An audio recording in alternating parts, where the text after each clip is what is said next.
अंगद हनुमान के बराबर शक्तिशाली है। अंगद कहे जाऊँ मैं पारा, जिस संशय में कुछ फिरती बारा।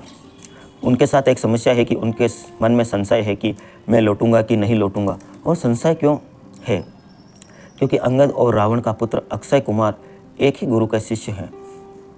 अंगद बार बार अक्षय कुमार को बचपन में धो देते थे।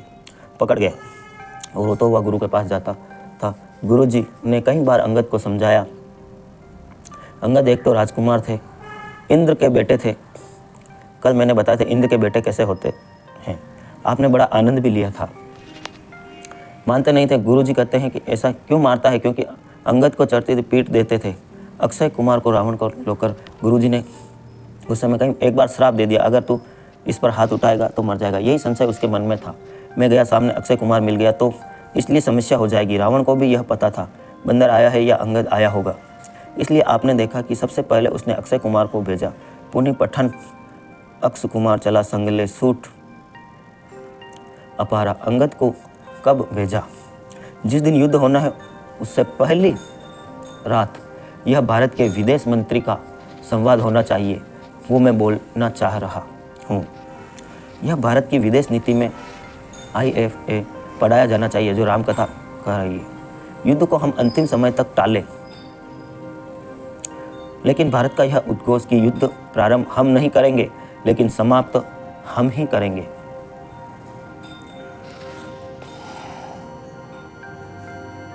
युद्ध जिस दिन होना है उससे पहली रात्रि में ही भगवान ने कहा युद्ध परिषद में बैठकर विभीषण एक बार फिर आपके भाई से बात की जाए।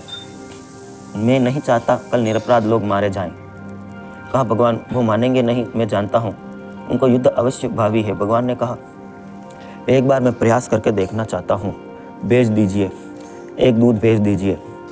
जैसे ही दूत का नाम हुआ हनुमान खड़े हो गए। सर, भगवान ने कहा तुम नहीं, तुम पिछली बार गए थे। बड़ा कष्ट हुआ उसको।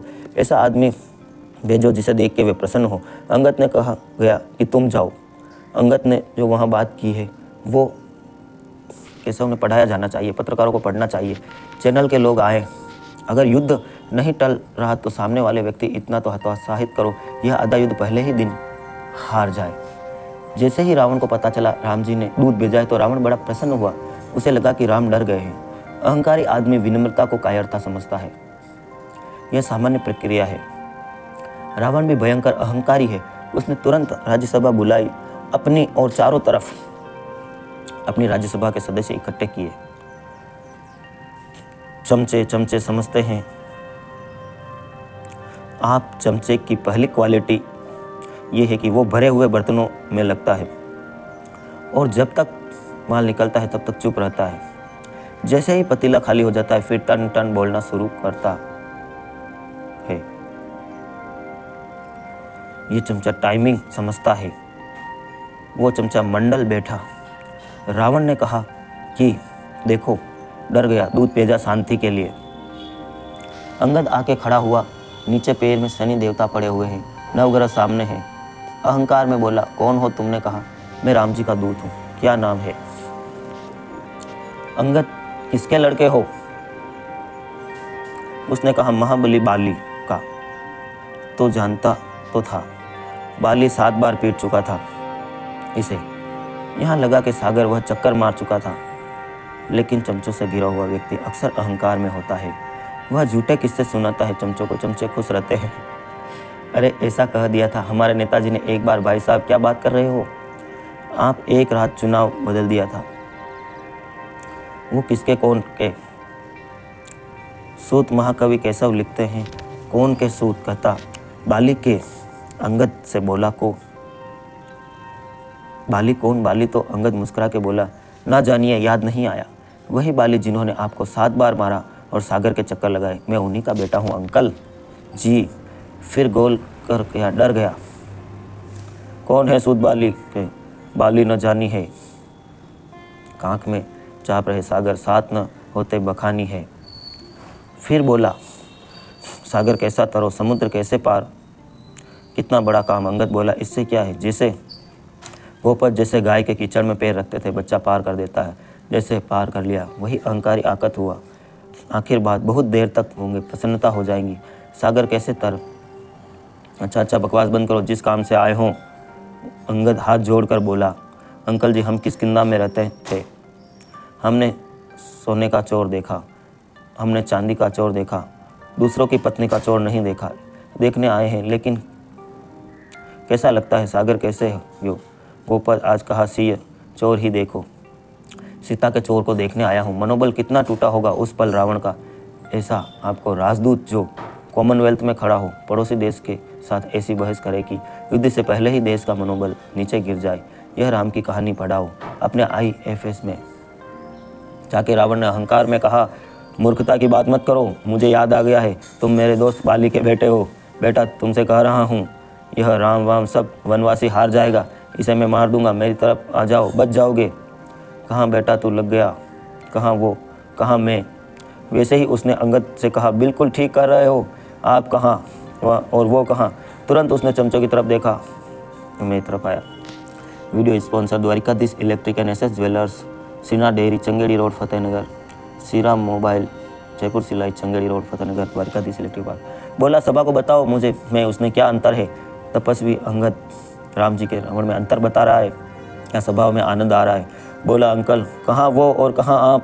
रावण के अभिमान को तोड़ा उसने। एक बंदर पूरे समुद्र पार कर गया, कहाँ और कहाँ आप। एक वानर पूरा समुद्र पार कर, वानर सिंधु पार कर गया।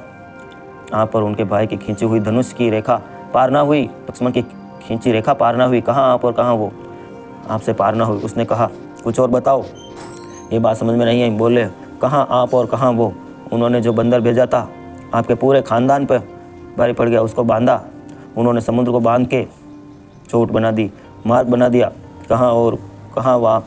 बोला, आपको क्या बताऊं, रघुनाथ जी के प्रताप की बात, कहाँ वो और कहाँ आप। बंदर की पूंछ, पूरे खानदान का तेल डाल दिया आपने बंदर की पूंछ में, तब पूंछ ना जली, उस अजली पूंछ ने आपकी लंका जला दी, कहाँ वो और कहाँ आप।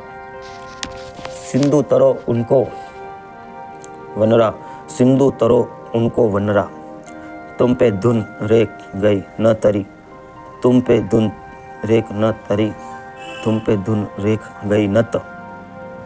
वानर बांध सन बद, वानर बांध सन बांधो, उन बार द बांध के बाट करी, उन बार के बाट करे, उन बार बात के बाट करे। जाह रघुनाथ प्रताप की बात, तुम्हें देश कंठ न जान तुम, दस कंठ न तेल चुनाव न पूछ, जरी तेल तुलन लंक जराए, जरी लंक जराए, लंक जराए, लंक जराए। बजरंग बली की जय। इस समय सदुपयोग कैसे करना है, किधर जाना, किधर करना, यह राम की कथा सिखाती है। आप में से बहुत सारे लोग पूछ सकते हैं, मुझे क्या फ़ायदा होगा। मैं हरिद्वार में गंगा जी के तट पर अपने राम को याद करने गया। मोहन मालवीय जी जो भारत रत्न हैं, 100 साल पहले, 100 से भी अधिक साल पहले गंगा सभा की स्थापना की। तब मैं लेकर पहला आयोजन हुआ गंगा जी के बीच में, तो वहाँ IIT के लड़के भी आए। उन्होंने सवाल भेजा। उनसे एक लड़का मुझसे सवाल पूछता है कि हम जो आपको देखने आए, सोचा कविता सुनने को मिलेगी, आप तो राम पे राम सुना रहे हैं, उसमें मुझे क्या मिलेगा। IIT में यहाँ ही पढ़ता हूँ। मैंने जवाब दिया, तुझे सब जरूर समझने की ज़रूरत है, क्योंकि ASI राम कथा में, राम की कहानी में 2 पात्र ऐसे हैं जिसमें एक दो मायावी कहा जाता है, तो रावण है, और एक को मायापति कहा जाता है। राम AI माया है।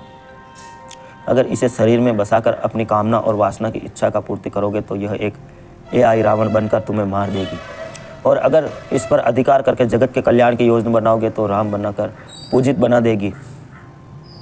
सत्य बना तुझे तो सब ज़्यादा पढ़नी चाहिए इसको, लेकिन शरीर की सीमा है, मन निस्सीम है। इसी देश में यह खबर छपने लगी कि रील बनाने के लिए iPhone खरीदना था, तो महिला ने अपने 4 महीने के नवजात शिशु को बेच दिया। इसी देश में खबर है, कुछ तो गलत हो रहा है। भैया, सरकारों से नहीं होगा, संस्कारों से होगा। उसके लिए आध्यात्मिक लोगों को अपनी भूमिका तय करनी पड़ेगी। कौन सदन में खड़े होकर यह स्वीकार करता है कि हम असफल हो गए। सरकार में कौन कहता है हम असफल हो गए। सरकार सफल होती है तो बताती है, नहीं होती है तो बताती है कि तो भी सफल हो गए। iPhone बहुत अच्छी चीज़ है, कोई ख़राब चीज़ नहीं है, लेकिन किस्तों में क्यों खरीदूँगा। भाई, एयरपोर्ट पर उतरता लिखा रहता है कि 16 EMI 16 EG। मैंने 50 वर्ष की आयु तक क्रेडिट कार्ड नहीं लिया था। उधार से डर लगता है जी। और आज हालत यह है कि जिस पर जितना उधार है वह उतना ही दिलदार है, क्योंकि आपने सारा आकर्षण साधनों में ही बांध लिया। कहीं गाड़ी है तो प्रसन्न हो, फिल्टर लगी हुई फ़ोटो देखते हो तो सोचते हो कि यही सत्य है, और जब सत्य सामने आ जाए तो बुद्धि पर फिल्टर लगा लेते हो। देखा ना कुछ निकला और सोचा कुछ, फिर चिंतित हो गए। एक वायवी मायावी जगत है जिसका वास्तविक जगत में ढूंढ रहे हो आप। यही समस्या है आपकी। एडिट की हुई 50 सेकंड की रील, उसे सत्य समझ रहे हो आप। जो रियल ज़िंदगी ऑन एडिटेड है उसके सत्य को नहीं समझ रहे हो। यही कष्ट है आपके जीवन में। जवान लड़के जितने बेट उन कह रहा है, अपनी इच्छाओं को सीमाओं में बांधा रखो। अपनी इच्छाओं को सीमाओं में बांधे रखो, वरना यह शोक गुनाहों में बदल जाएगा। Video sponsor Dwarikadhish electric and ETYT news, आपका अपना चैनल। इच्छाओं को सीमाओं में बांधे रखो, इच्छाओं की सीमाओं में बांधे रखो, वरना यह शोक गुनाहों में बदल जाएगा। ऐसे शोक मत पालिए कि गुनाह करने पड़ जाए। पुरुषार्थ पैदा करो। पहली कविता मैंने 100 रुपये में पढ़ी। रोडवेज में बस चलते चलते समय उपलब्धि मानते थे। कोने वाली सीट मिल गई। अब जो नया लड़का लिखता है, नई कविता लिखती है, कल कुछ बच्चे आए लिखने वाले, वो परसों मेरे यहाँ जाते हुए फ़ोटो देखेंगे। अगर मैं किसी निजी विमान से गया, उसने लगता है हम पैदाइशी में हुए थे। ऐसा नहीं है भैया, हम भी मुश्किल में, यहाँ तक कि 36 साल लगे। खुद से चलकर नहीं, तर्ज सुखन आया है। पाँव दबे हैं, गुजर गए तो फन आया है। जब जाकर पर यहाँ बहुत जल्दी में आदमी बड़ी तेज़ी से कबीर तुझे पुकारता है। इस गाड़ी को, शरीर को, गाड़ी को जरा धीरे, इसलिए हाँ आपने लिए क्योंकि इसके अंदर राम बैठा है। अगर आप अतिथि अंदर अच्छा बैठा है तो गाड़ी सभ्यता से चलानी चाहिए, अच्छे से चलानी चाहिए। मेरे उत्तर प्रदेश का कबीर कहता है, भारत का कबीर कहता है, जरा हल्के गाड़ी चलाओ, मेरे राम गाड़ी में आने वाले हैं। जरा हल्के गाड़ी हाँको, मेरे राम गाड़ी में है। धीरे धीरे गाड़ी हाँको, मेरे राम गाड़ी में है। जरा धीरे धीरे गाड़ी हाँको, मेरे राम गाड़ी में है। देखो इतना ज़्यादा हम अजीब लोग हैं। सांस निकली, संबंध समाप्त हो रही। आदमी आधा घंटा पहले, पापा जी, चाची जी, भाई साहब, आधे घंटे के बाद संबोधन बदल गया, बॉडी हो गया बॉडी। बड़े खुश हो तुम भाई। पहले पूछते थे बॉडी उठाओ, भाई साहब बॉडी कब उठेगी। अपने ही रिश्तेदार पूछते हैं बॉडी कब उठेगी। ये अमरावती से फूफा जी आ गए हैं, यही ज्वाइन कर लेंगे, जैसे नोक लग रही है। और इसको लेकर आदमी गुमान करता है। अभिमानी लोगों को देखकर अक्सर सोचता हूँ, नितिन जी इनको समझ में नहीं आती। यह पट्टा लेकर आए हैं पृथ्वी का, यही इन्हीं की चलेगी। अंत में सबको बॉडी होना है, डेड बॉडी होना है। 4 जना माता उठाए बांधी काट की घोड़ी, 4 जने मिल माथ उठायो बांधी काट की घोड़ी। कहने का तात्पर्य यह है कि इतना अभिमान सब तुम छोड़ दो। अभिमान से कुछ नहीं होगा। लास्ट में उसी मोक्ष मार्ग से उस लकड़ी की काटे में जाना है और इस शरीर को वापस मिट्टी हो जाना है। कुछ भी साथ ना आएगा तो व्यर्थ का इतनी टेंशन मत लीजिए। मस्त रहिए जीवन में। मैंने पहले बताया था, जीवन में 2 धागे हैं, जन्म और मृत्यु। जन्म पहला सिरा है धागे का और मृत्यु दूसरा सिरा है। इसके बीच में आप क्या करते हैं, यह आपको समझना है। खुशियाँ बांटनी है दुनिया में, या इस ब्रह्मांड की बनाई सृष्टि का आनंद लेना है, या अपने ही बनाए हुए माया जाल से दुखी होकर मरना है, यह सब आपको तय करना है। अंत में आप सबके भीतर बैठे हुए परम पिता परमात्मा को प्रणाम करता हूँ। Thanks for watch, love you so much all my friend. Dwarikadhish electric and power tools, Fateh Nagar, ward 14। सभी प्रकार के खर्राटा, fan, cooler, spare, ICU, Orient, पंखे, सिगड़ी, सभी प्रकार की कूलर मोटरें के होलसेल विक्रेता। Power tools, spare parts, fridge, AC parts, bulb, tube light एवं सब तरह के मिक्सर होलसेल रेट पर। Dwarkadhish electric and